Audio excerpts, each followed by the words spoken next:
Shriman G.C. Chandrasekhar ji. So thank you, sir.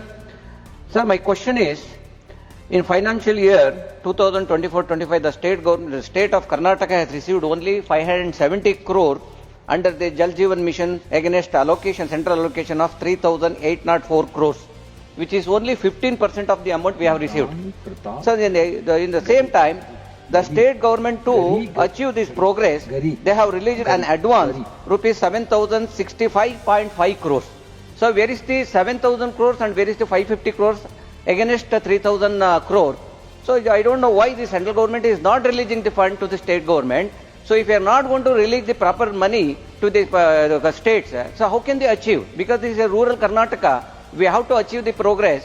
So without giving the money, it is very difficult. So I wanted to know what is the problem? What is the reason the central government is not giving the proper funds, releasing the proper funds to the state? Thank you. Honorable Minister.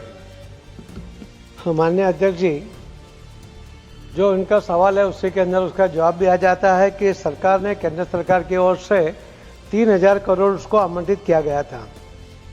तो उसके सामने 3,000 करोड़ रुपया उन्होंने भी, राज्य सरकार ने भी अपना शेयर देना था।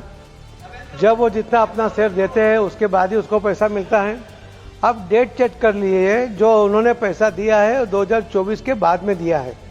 दूसरा जो है कि उन्होंने बेंगलोर में पानी पीने के लिए जो व्यवस्था की है उसके अंदर सभी गांव में जल जीवन मिशन का भी पैसा यूज कर लिया है।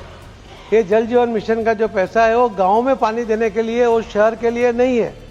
मगर उन्होंने पैसा दिया, उसका हमने करीब कई बार उनको उसके लिए उनके साथ मीटिंग की, उनको पत्र लिखे कि आप बताइए कि आपने जल जीवन मिशन में उसमें से कितना पैसा खर्च किया है। उसका कोई रिपोर्ट, कोई डिटेल आज तक उनकी ओर से मिलता नहीं है।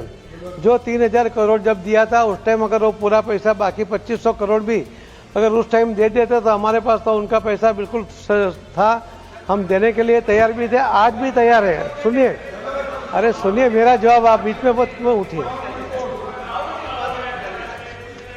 2024 मार्च तक ये स्कीम खत्म होनी थी।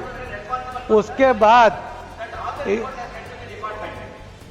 जो कॉन्ट्रैक्टर को आपने पैसा दिया है वो 2024 के बाद दिया है। आप चेक कर लीजिए, 2024 के बाद दिया है। 2024 तक स्कीम खत्म करनी थी और फिर भी माननीय प्रधानमंत्री के निर्देश से माननीय FM साहब मैडम ने उसको 2028 तक स्कीम को आगे बढ़ाई है। मगर वो आगे बढ़ाने के लिए कुछ सिस्टम बनी है, कुछ MOU करना है, उसको स्कीम बनाना है और कंप्लीशन सर्टिफिकेट देंगे तो ही उसको देंगे। आज तक कर्नाटक की ओर से जो हमने मांगा है कोई भी डिटेल नहीं मिली है। जो भी गड़बड़ी होगी उसकी वजह से वो रिप्लाई नहीं मिलता है, उसकी वजह से उनको पैसा नहीं मिला था। और अभी भी जो कॉन्ट्रैक्टर को पैसा उन्होंने दिया है वो हम चेक करेंगे, वो अगर सही होगा तो जरूर सबको, उनको नहीं सबको पैसा जरूर मिलेगा।